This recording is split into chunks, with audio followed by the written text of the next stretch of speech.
السلام علیکم ورحمۃ اللہ وبرکاتہ۔ بسم اللہ الرحمن الرحیم والصلاة والسلام علی رسولہ الکریم، اما بعد۔ خواتین و حضرات، ماہ رمضان آج اتوار ہے، 3 اپریل، یکم رمضان المبارک۔ مجھے، آپ کو، ہم سب کو، پوری امہ کو ماہ رمضان مبارک ہو۔ اللہ تعالیٰ ماہ رمضان کی سعادتوں سے، برکتوں سے، رحمتوں سے، فرحتوں سے مستفید ہونے کی مجھے، آپ کو، پوری امہ کو توفیق عطا فرمائے۔ گزشتہ سال بھی ہم نے رمضان نشریات کے تحت تفسیر قرآن کو فوکس کر کے بات کی تھی۔ تفسیر قرآن کے مختلف پہلو ہیں۔ انشاءاللہ اللہ تعالیٰ نے موقع دیا تو تفسیر قرآن کے مختلف پہلوؤں کو سامنے رکھتے ہوئے بات ہوتی رہے گی۔ اسپیشلی رمضان کے حوالے سے میرا ہمیشہ ایک موقف رہا ہے کہ رمضان کریم میں محض قرآن کریم کا ترجمہ کرنے، گزارنے، قرآن کریم کے قصوں کو صرف بیان کرنے سے وہ فائدہ نہیں ہوتا جو فائدہ قرآن کریم کی منتخب آیات کو فوکس کرنے سے ہوتا ہے۔ وہ منتخب آیات جس کا تعلق فکر و نظر سے ہے، عقائد سے ہے، نظریات سے ہے، اور پھر وہ فکر و نظر کا تعلق کرنٹ ایشوز سے ہے۔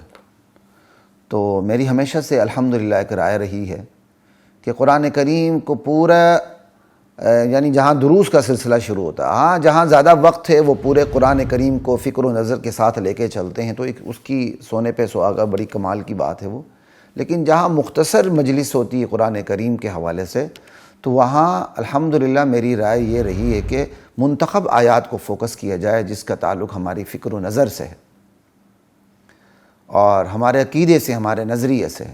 اس حوالے سے الحمدللہ منتخب آیات پر ہم نے گزشتہ سال بھی بات کی تھی، بہت سی مشکلات کے باوجود۔ اس سال بھی ہماری مشکلات ہیں کیونکہ بہرحال ہماری فاؤنڈیشن بالکل ایک نئی فاؤنڈیشن ہے اور اس حوالے سے بھی ہمیں کچھ مشکلات کا سامنا کرنا پڑتا ہے۔ تو اس دفعہ تو ہماری تعمیرات بھی جاری تھیں بلکہ جاری ہیں، تو وہ بھی مشکلات ہیں، اور بھی بہت سی اندرونی بیرونی مشکلات ہوتی ہیں، تو جس کی بنا پر ٹرانسمیشن کوئی آسان کام نہیں ہوتا، لیکن یہ سب کچھ اللہ کی توفیق سے ہوتا ہے۔ آج اس دفعہ کے رمضان میں الحمدللہ میری کوشش ہوگی کہ میں جہاں تک جا سکوں، وعدہ تو نہیں کرتا میں جہاں تک جا سکوں گا، لیکن میری کوشش ہوگی کہ ہر سپارے کی چند منتخب آیات کو آپ کے سامنے ضرور رکھوں، فکر و نظر کے حوالے سے، اعمال کے حوالے سے، افکار کے حوالے سے، اور اخلاق کے حوالے سے، معاملات کے حوالے سے، لیکن فوکس فکر و نظر کو ہوگا، نظریے کو ہوگا، عقیدے کو ہوگا۔ اور اس میں میری کوشش ہوگی میں اختصار سے کام لوں، اور میری کوشش یہ ہوگی اختصار سے کام لیتے ہوئے جسٹ آپ کی رہنمائی کر دوں کہ یار قرآن کریم کو کھول کے ان آیات کو ذرا دیکھ لیا کریں، ان آیات کو دیکھ لیں جو میں نے آپ کے سامنے بیان کی ہیں، خود مطالعہ کریں اور اس کی گہرائی میں اترنے کی کوشش کریں معتبر تفاسیر کی روشنی میں کہ یہ آیات سے ہمیں کیا سبق ملتا ہے اور ہماری زندگی میں یہ آیات کیا تبدیلیاں لاتی ہیں۔ کیونکہ ابھی ایک آیت پہ ہم بات کریں تو پورا دن گزر جائے گا۔ تو میری کوشش یہ ہوگی کہ اس ٹرانسمیشن کے اندر منتخب آیات پر فکر و نظر کے حوالے سے بات کرتے ہوئے انتہائی اختصار سے کام لیتے ہوئے ان آیات کی طرف آپ کا سفر شروع کروا دوں کہ آپ اپنے مقام پہ بیٹھ کے جن آیات کا میں نے آپ کے سامنے مطالعہ رکھا ہے وہ خود آپ قرآن کریم کھول کے معتبر تفاسیر کی روشنی میں ان آیات کا مطالعہ کریں۔ تو یہ رمضان کی اس نشریات میں اس نہج پہ انشاءاللہ ہم چلیں گے۔ اللہ کی ذات مجھے، آپ کو، ہم سب کو قرآن کریم سمجھنے، سمجھانے، عمل کرنے اور آگے پہنچانے کی توفیق عطا فرمائے۔ قرآن کریم کی ابتدا سورۃ الفاتحہ سے ہوتی ہے۔ سورۃ الفاتحہ قرآن کریم کا دباچہ ہے۔ بغیر کسی تمہید کے بات کرتا ہوں اور بہت سی چیزوں کو چھوڑتے ہوئے بات کرتا ہوں۔ الحمدللہ رب العالمین، تمام تعریفیں اللہ کے لیے۔ الحمد سے مراد کیا ہے؟ آپ مختلف تفاسیر میں دیکھتے ہوں گے، مختلف تفاسیر ہوئی ہوتی ہیں۔ بہترین تفسیر اس کی یہ ہے کہ ہم سے مراد خدا کی وہ صفات ہیں جس میں خدا کے ساتھ، اللہ کے ساتھ کوئی اس کی مخلوق شریک نہیں ہے، نہ نبی شریک ہے، نہ ولی شریک ہے، نہ زندہ مردہ کوئی شریک ہے۔ ہم سے مراد اللہ کی صفات ہیں، اور اس میں حصر ہے کہ اللہ ہی کی تعریف ہے اور کسی کی نہیں، کیونکہ قرآن کریم میں دیگر مقامات پہ الحمدللہ حصر کے ساتھ آیا ہے۔ فَلِلَّهِ الْحَمْدُ رَبِّ السَّمَاوَاتِ، اللہ ہی کے لیے حمد ہے۔ تو یہاں بھی اسی کو سامنے رکھتے ہوئے الحمدللہ کا یہی مطلب کریں گے کہ تعریف صرف اللہ کی بنتی ہے، یعنی تعریف سے مراد اگر میں گرامر کے روشنی میں بات کروں تو الف لام عہد کا ہے، عہد خارجی کا ہے، یعنی وہ تعریفیں جو صرف خدا کو جچتی ہیں، جن سے خدا کی پہچان ہوتی ہے، وہ صرف ایک اللہ کو جچتی ہیں، اور ان صفات میں، ان تعریفات میں اللہ کا کوئی شریک نہیں۔ اللہ عالم الغیب ہے، آنکھ کی خیانت کو جانتا ہے، دل کے بیت کو جانتا ہے۔ اللہ مختار ہے، اختیارات اللہ تعالیٰ نے اپنے پاس رکھے ہیں، ساورنٹی اللہ کے پاس ہے، ساورن پاور اللہ ہے۔ اللہ سمیع و بصیر و قدیر ہے، اللہ دور و نزدیک سے یکساں پکار کو سنتا ہے۔ عالم الغیب والشہادہ ہے، اللہ کے لیے عیاں بھی عیاں، نہا بھی عیاں، اللہ کے لیے کوئی مشکل کام نہیں۔ ما فوق الاسباب، اسباب سے ما ورا کن فیکون کہہ کر اپنے فیصلے کو نافذ کرنے والا صرف ایک اللہ ہے۔ ان صفات میں اللہ کا کوئی شریک نہیں۔ الحمدللہ، تمام تعریفیں اللہ کے لیے ہیں۔ حاضر ناظر وہی ہے، عالم الغیب وہی ہے، سمیع و بصیر وہی ہے، تقدیر کو بگاڑنے والا، بنانے والا، سنوارنے والا وہی ہے، تخت سلطنت پہ بٹھانے والا وہی ہے، تخت دار پہ چڑھانے والا وہی ہے، سولی پر چڑھے ہوئے بندے کو سولی سے اتارنے والا وہی ہے، بیٹے دینے والا وہی ہے، بیٹیاں دینے والا وہی ہے، دونوں دینے والا وہی ہے، دونوں نہ دینے والا وہی ہے۔ دینے پہ آ جائے نبی کو، دینے پہ آ جائے فقیر کو درجن درجن بیٹے دے، نہ دینے پہ آئے تو نبی کو بڑھاپے تک ترسا کے رکھے، نہ بیٹا دے نہ بیٹی دے۔ پھر دینے پہ آ جائے بڑھاپے کے اندر بیٹے دے، بیوی کے بانجھ پن کو دور کر کے بھی نبیوں اولاد میں نبی پیدا کر دے۔ یہ صرف ایک اللہ کا کام ہے، ان کاموں میں اللہ کا کوئی شریک نہیں۔ اللہ ہی مشکل کشا ہے، اللہ ہی حاجت روا ہے، اللہ ہی گنج بخش ہے، اللہ ہی رنج بخش ہے، اللہ ہی عزیز و قدیر ہے، اللہ ہی بگاڑنے والا، بنانے والا۔ یہ ہے الحمدللہ، یہ ہے الحمدللہ کا ترجمہ اور اس کی تفسیر۔ آگے چلتے ہیں۔ رب العالمین، یہ اس کی دلائل بیان ہو رہے ہیں، میں اس پہ نہیں جاؤں گا، اختصار کے ساتھ جیسے میں نے آپ کو کہہ دیا، میں نے کام لینا ہے۔ بھائی تمام تعریفیں اللہ کے لیے کیوں ہیں؟ کیونکہ وہ اللہ ہے، کیونکہ وہ اللہ ہے، کیونکہ وہ صفات صرف اسی کو جچتی ہیں، وہ ان صفات میں اس کا کوئی شریک نہیں ہے، کیونکہ وہ رب العالمین ہے، پورے عالم کو پالنے والا وہی ہے۔ الرحمن الرحیم، اس کی رحمت چھائی ہوئی ہے ہر طرف، اور اس کی رحمت اس کی ذات کا حصہ ہے، اور اس کی رحمت ہمیشہ رہتی ہے۔ الرحمن الرحیم، بڑا مہربان ہے، نہایت رحم کرنے والا ہے۔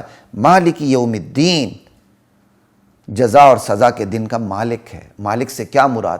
مالک اسے کہتے ہیں جس کی ملکیت میں سب کچھ ہو، اور جو اس کی ملکیت میں کسی اور کی ملکیت میں نہ ہو، یہ ہوتا ہے حقیقی مالک۔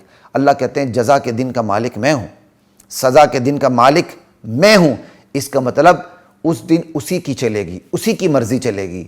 کوئی روب و دبدبے سے اس کو منوا نہیں سکتا، یا کوئی پیار سے اسے مجبور نہیں کر سکتا۔ انبیاء کی شفاعت، امام الانبیاء کی شفاعت برحق کے کوئی شک نہیں، وہ اللہ کے اذن سے ہوگی۔ من ذا الذی یشفع عندہ الا باذنہ، اور جب اللہ کے اذن سے ہوگی تو نبی بھی اللہ کی مرضی سے بولیں گے، اپنی مرضی سے کچھ نہیں بول سکیں گے۔ یہ تو اللہ تعالیٰ نے شفاعت کا حقدار بنا کے، حق دے کے دراصل انبیاء کا درجہ بلند کیا ہے۔ لا الہ الا اللہ، اس پر زیادہ تفصیل کا موقع نہیں۔ تو مالک سے مراد یہ ہے، قیامت میں کوئی ایسی ہستی نہیں ہوگی جو اللہ کے سامنے پیش ہو جائے تو اللہ اس کے روب و دبدبے سے مجبور ہو جائے، یا اللہ اس کے پیار اور محبت سے مجبور ہو کے نعوذ باللہ رخ ادھر کر دے اور جہنم والے سارے جنت چلے جائیں۔ ایسا نہیں ہوگا۔ قیامت کے دن مرضی اس کی چلے گی، جس کو بولنے کی اجازت دے گا وہ بولے گا، جس کو بولنے کی اجازت نہیں ہے کہ وہ نہیں بولے گا، اور جو بولے گا بھی تو وہ صرف اسی کی مرضی سے بولے گا، اس کی مرضی کے بغیر کوئی نہیں بول سکتا۔ یہ ہے مالک یوم الدین۔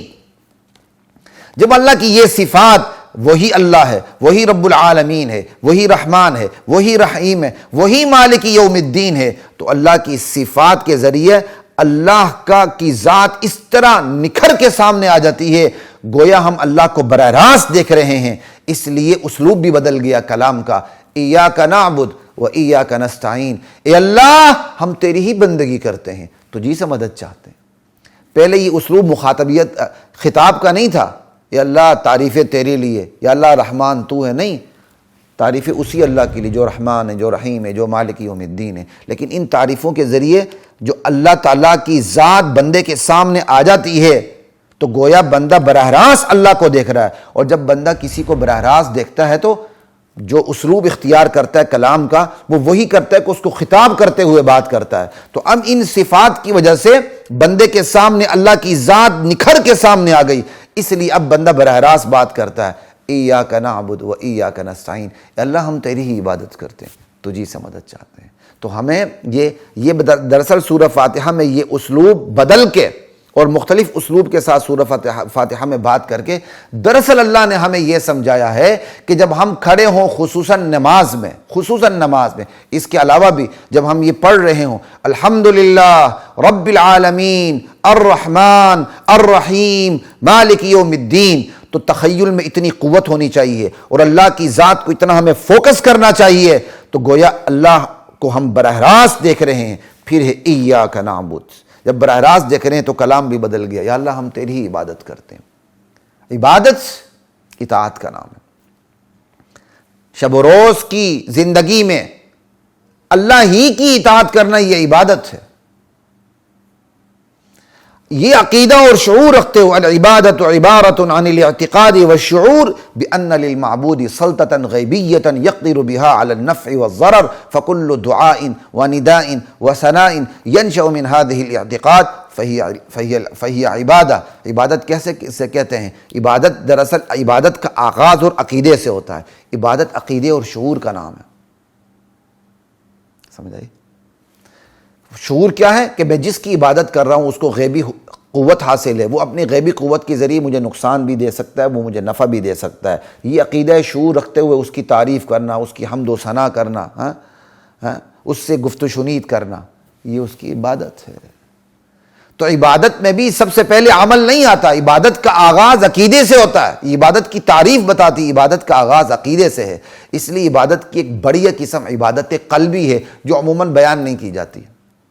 عبادت قلبی وہ عبادت جس کا تعلق قلب سے ہے، عقیدے سے ہے، شعور سے ہے کہ کرنے والی ذات اللہ کی ہے، بنانے والی ذات اللہ کی ہے، بگاڑنے والی ذات اللہ کی ہے، یہ ہے عبادت، اس کا نام عبادت قلبی ہے۔ اگر یہ اس عبادت کا تصور اللہ کے علاوہ کسی اور کے لیے ہو یہ شرک قلبی ہو جائے گا۔ عبادت قولی وہ عبادت جس کا تعلق میری زبان سے ہے، میں اللہ کی حمد و ثنا اپنی زبان سے کرتا ہوں، اللہ ہی کی کرتا ہوں، یہ عبادت قولی ہے۔ وہی حمد و ثنا جو میں اللہ کی کرتا ہوں، یا اللہ تو ہی مختار ہے، تو ہی حاضر ناظر ہے، تو ہی عالم الغیب ہے، تو اگر یہی میں نے قول اپنی زبان سے کسی اور کے لیے ادا کی یہ شرک قولی ہو جائے گا۔ عبادت مالی وہ عبادت جس کا تعلق مال سے ہے، میں اللہ کے راستے میں مال خرچ کرتا ہوں، زکوٰۃ دیتا ہوں، فطرانہ دیتا ہوں، عشر دیتا ہوں، صدقات دیتا ہوں، خیرات دیتا ہوں، عطیات دیتا ہوں، صرف اللہ کے نام دیتا ہوں۔ اگر یہی میں نے کسی اور کے نام دے دی، اللہ کے نام دے دی عبادت مالی، اللہ کے علاوہ کسی اور کے نام دے دی، تو یہ شرک مالی ہو جائے گا۔ عبادت بدنی وہ عبادت جس کا تعلق بدن سے ہے، میں سجدہ کرتا ہوں، میں رکوع کرتا ہوں، میں کیا کہتے ہیں نیت باندھ کے کھڑا ہو جاتا ہوں، قیام، قومہ، رکوع، سجدہ، تشہد میں بیٹھتا ہوں، قعدے میں سلام پھیرتا ہوں، صفا مروہ کے درمیان دوڑ لگاتا ہوں، کعبے کا میں طواف کرتا ہوں، حجر اسود کو میں چومتا ہوں، یہ ساری چیزیں کیا ہیں؟ اس کا تعلق بدن سے، جہاں بدن استعمال ہو رہا ہے۔ یہ کام اللہ کے لیے ہو تو عبادت بدنی، یہ کام اللہ کے علاوہ کسی اور ہستی کے لیے ہو تو شرک بدنی۔ تو 4 قسمیں آ گئیں عبادات کی، عبادت قلبی، قولی، مالی، بدنی کا ایاک نعبد، یا اللہ ہم تیری ہی عبادت کرتے ہیں۔ عبادت قلبی بھی تیرے لیے، قولی بھی تیرے لیے، مالی بھی تیرے لیے، بدنی بھی تیرے لیے، تیرے علاوہ کسی اور کے لیے یہ عبادات ہم بجا نہیں لاتے ہیں، کیونکہ ایاک نعبد کا یہی مفہوم ہے۔ لا الہ الا اللہ و ایاک نستعین، یا اللہ ہم مدد تجھی سے چاہتے ہیں۔ تو بھائی یہ چیز تو ایاک نعبد کے اندر آ چکی ہے، تو اللہ نے اسپیشلی قرآن کی سمری ہونے کے باوجود اس لیے الگ کی کہ انسانیت کو ٹھوکر شرک کے حوالے سے لگی ہی یہاں ہے، توحید و شرک کے حوالے سے انسانیت کو ٹھوکر مدد میں لگی ہے۔ انسان اللہ کے لیے نماز پڑھ لیتا ہے، مشکلات کا شکار ہوتا ہے تو اللہ کے در کو چھوڑ کر کسی اور کے در پہ حاضر ہو جاتا ہے، اس سے اپنی مرادیں مانگنے لگتا ہے، اس سے بیٹے مانگنے لگتا ہے، اس سے بیٹیاں مانگنے لگتا ہے، اس سے شفا مانگنے لگتا ہے، اس سے بیماری سے نجات مانگنے لگتا ہے، اس سے جوئے میں جیتنا مانگنے لگتا ہے۔ انا للہ و انا الیہ راجعون۔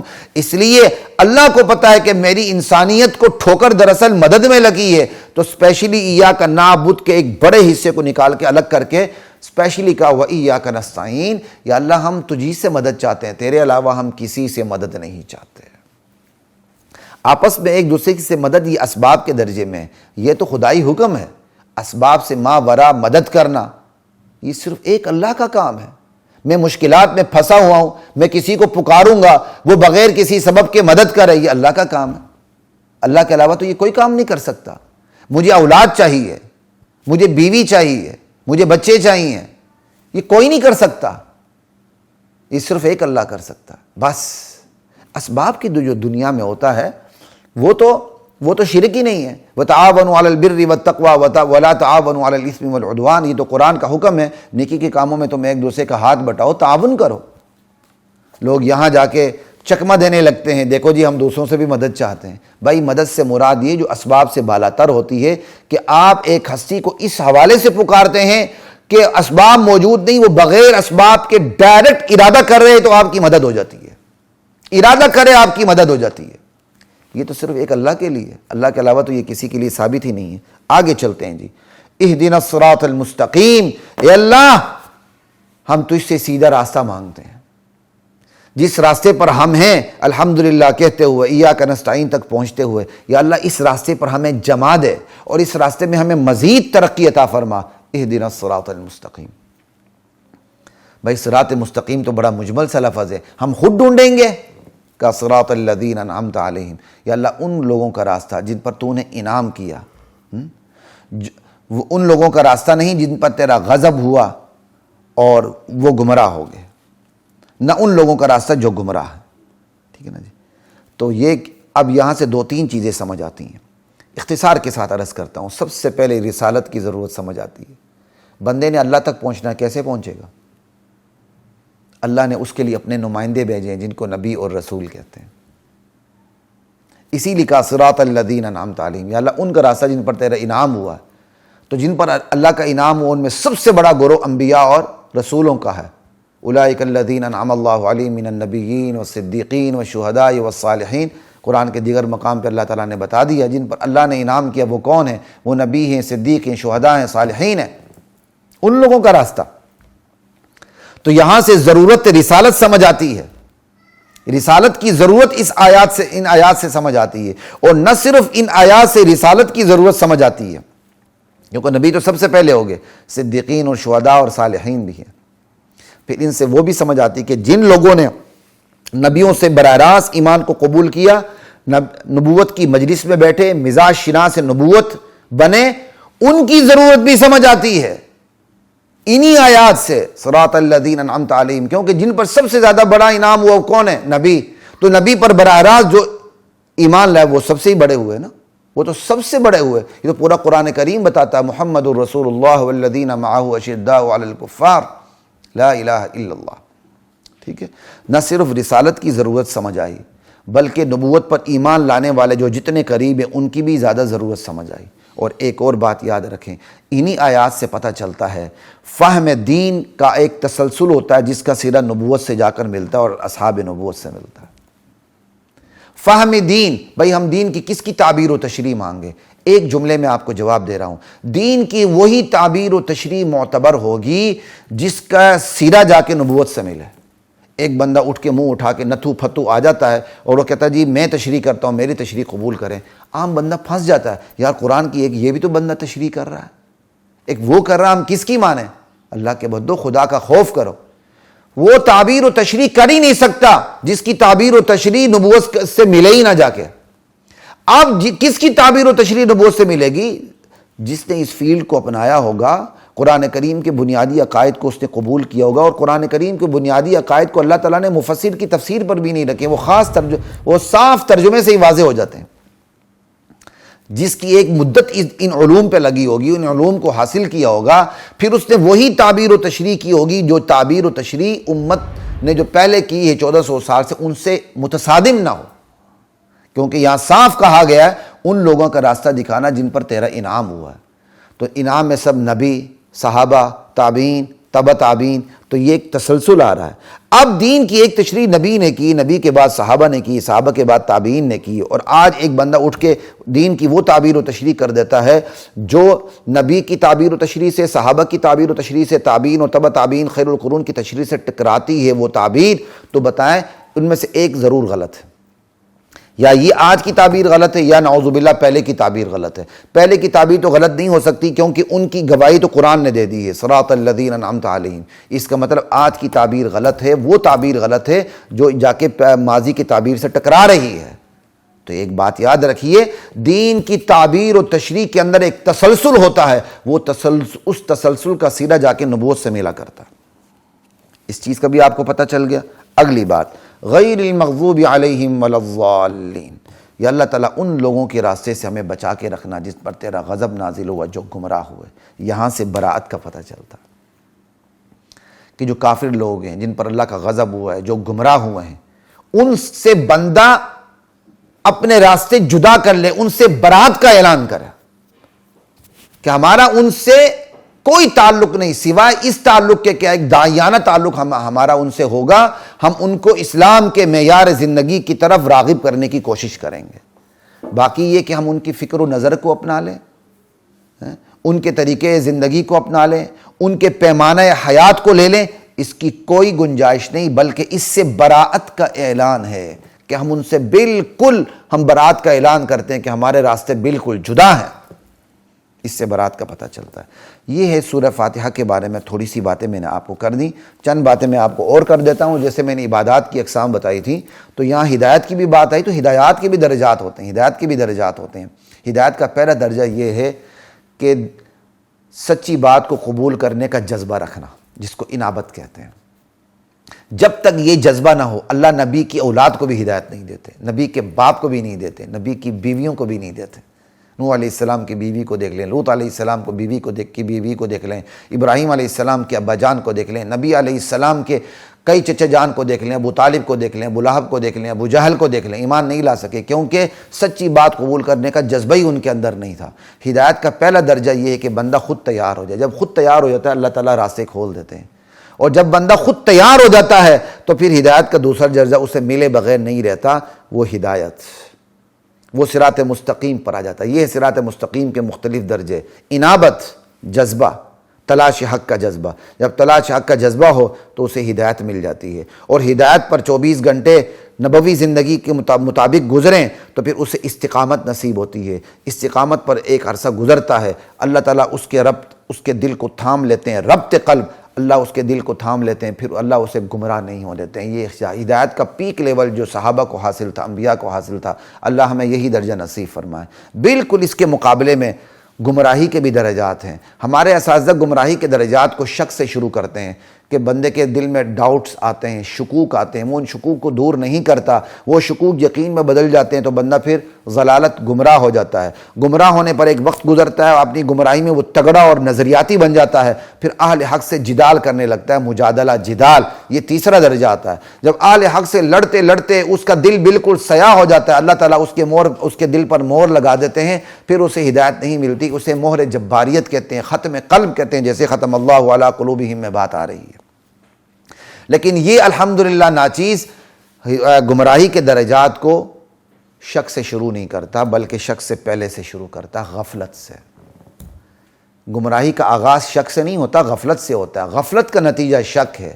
شک بڑھتے ہوئے گمراہی میں تبدیل ہو جاتا ہے، اور پھر گمراہی پر بندہ قائم رہتا ہے تو نظریاتی بنتے ہوئے تو پھر وہ مکمل طور پر اہل حق سے جدال کرتا ہے، اور پھر جدال کرتے کرتے اس کا جب دل سیاہ ہو جاتا ہے تو اس پر مہر لگ جاتی ہے۔ اور اس غفلت کا ذکر خود قرآن کریم کرتا ہے، اقترب للناس حسابهم وهم فی غفلۃ معرضون۔ یہ ایک میں نے نکتہ الحمدللہ اللہ تعالیٰ نے کبھی تفسیر لکھنے کا موقع دیا تو اپنی افادات میں ذکر کروں گا۔